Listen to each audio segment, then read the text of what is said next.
नमस्कार, फ्रंटलाइन 24 में आपका स्वागत है। मैं हूं आपके साथ साहिबा सिंह। खबर की शुरुआत करेंगे। ट्रेन के एसी कोच के बर्थ के नीचे रखे थे नोटों के बंडल। तलाशी के दौरान कैश के पिटारे देख जीआरपी जवानों के होश उड़े। 52 लाख से अधिक हुए बरामद। पॉलिटिकल कनेक्शन की चल रही है जांच। और अब खबर विस्तार से। इस समय कटिहार से बड़ी खबर सामने आ रही है, जहां जीआरपी ने ट्रेन से 52 लाख से अधिक रुपए बरामद किए हैं। जीआरपी ने इस मामले में नोटों के साथ सफर कर रहे एक आरोपी को गिरफ्तार किया है। प्रथम दृष्टया गिरफ्तार आरोपी और किसी प्रत्याशी के बीच व्हाट्सएप के जरिए इससे संबंधित मैसेज आदान प्रदान की बातें सामने आई हैं। फिलहाल जीआरपी पूरे मामले की जांच में जुटी है। तलाशी के दौरान आरोपी के पास से 842 रुपए के नेपाली करेंसी भी बरामद किया है। कटिहार रेल पुलिस अधीक्षक डॉक्टर संजय भारती ने बताया कि फिलहाल गिरफ्तार आरोपी के पास से नोटों के वैध कागजात की मांग के साथ इनकम टैक्स डिपार्टमेंट को सूचित किया गया है। किसी प्रत्याशी के व्हाट्सएप चैटिंग की भी बातें सामने आई है, जिसकी जांच चल रही है।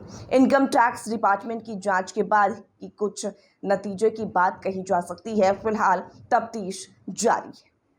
दरअसल पूरा मामला कटिहार रेलवे जंक्शन का है, जहां गुवाहाटी से लालगढ़ जा रही 15609 अवध असम एक्सप्रेस से यात्री के पास से 52 लाख से अधिक रुपए जीआरपी ने बरामद किया है। बताया जाता है कि लोकसभा चुनाव को लेकर कटिहार जंक्शन पर जीआरपी अपने रूटीन सघन गश्ती अभियान पर थी। इसी दौरान प्लेटफॉर्म पर अवध असम एक्सप्रेस ट्रेन आकर रुकी। जीआरपी जवानों ने वातानुकूलित कोच A2 पर 44 बर्थ पर सफर कर यात्री अनिल कुमार के बैग को संदिग्ध हालत में देखा।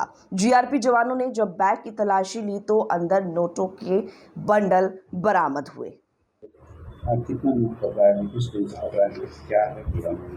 अवध असम एक्सप्रेस जो 80 बॉगी में 44 है, उसमें लोकसभा चुनाव 2024 के मद्देनजर जो भी अवैध शराब और नोट्स वगैरह जो भी है, जो चुनाव में उसके माने उपयोग होने की संभावना है, उसकी सघन जांच हमारे चुनाव आचार संहिता के लगने के बाद से जांच चल रही थी। इसी क्रम में मेरे LTF टीम के द्वारा ये जांच के क्रम में अवध असम एक्सप्रेस जो दीमापुर से जाती है और इस सीट पर जो बैठे हुए थे, जिनका नाम अनिल कुमार, डॉक्टर बद्री नारायण पंत, ये तेगड़ा और थाना बाबूबरी मधुबनी के रहने वाले, इनके पास से बैग में तो कपड़े से छुपा कर रखा हुआ था और उसकी सघन जाए तो उसमें इनके द्वारा पहले स्पष्ट रूप से नहीं बताया गया कि कितने नोट है। कभी इनके द्वारा 10 लाख, कभी 20 लाख, कभी 30 लाख ऐसे बताया गया।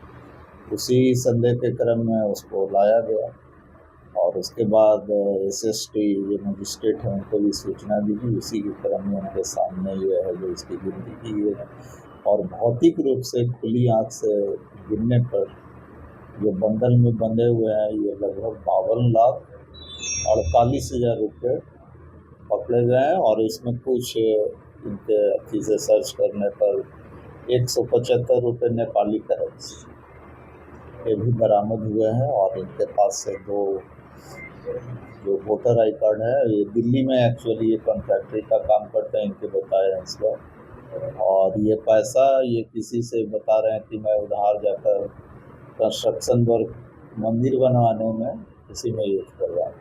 न इनके पास कोई कागजात नहीं है, न इनके द्वारा ये भी बताया गया पूछने पर कि मैं रिटर्न फाइल नहीं करता हूँ।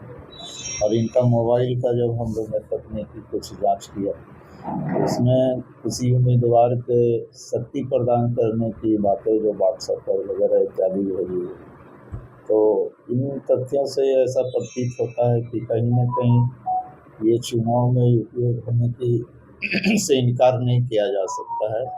ये जो पकड़ाए गए जो राशि है अपने, और इस पर अभी IT विभाग को भी सूचना, वो सामने अभी बैठे हुए हैं, उनको सूचना दी गई है।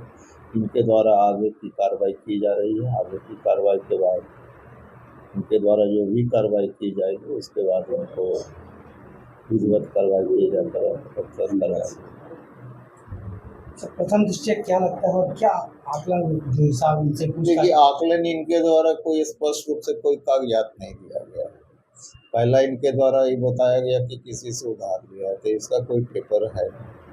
और इतनी बड़ी मात्रा में उधार है तो कोई पेपर होना चाहिए कि किनसे उधार लिया है नहीं लिया है, उसका प्राप्तिकर्ता या रसीद भी होनी चाहिए, इनके द्वारा प्रस्तुत नहीं किया गया। और अगर इतनी अमाउंट में ये कैश लेके चल रहे थे तो प्रश्न ये उठता है कि अगर आमतौर जितने हैं ऐसे कोई भी कैश में चाहे उधार भी देता है, प्रायतः जनरली लोग अकाउंट से या चेक के माध्यम से दिया जाता है कि ताकि उसकी भविष्य में माने कि साक्ष्य के रूप में प्रस्तुत किया जा सके।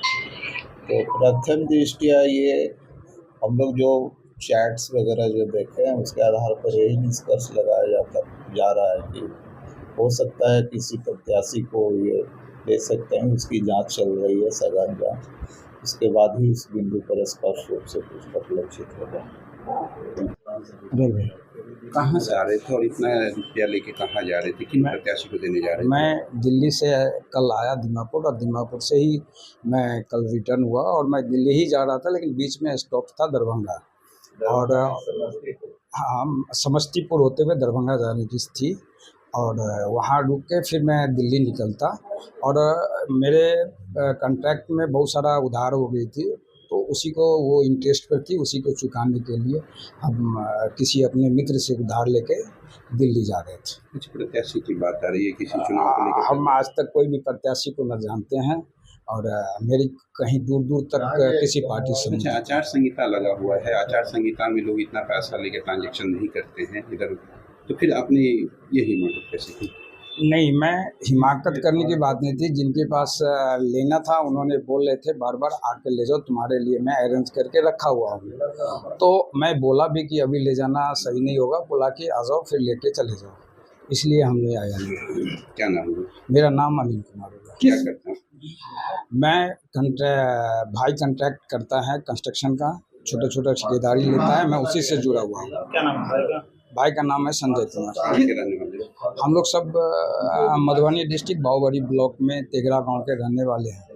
किस मित्र से इतनी हैवी मोटी रकम आपने ली? वो दीमापुर के हैं, वो भी एक कंट्रैक्टर हैं, नैनो जी, उनका नैनो जी है, उन्हीं से मैंने लिया। नैनो बॉय कह के बुलाते हैं। कितना पैसा है आपके पास? ये 52 लाख है, और 50,000 मेरे साथ था खर्चा के लिए, उसमें से 2,000 मैंने खर्चा किया था, 48 रुपया बचा हुआ, तो टोटल 52,48,000 है। कहाँ जाने की बात है? आपको जाना था? मैं दिल्ली जाना था, लेकिन ब्रेक मेरा दरभंगा होते हुए तब दिल्ली जाना था।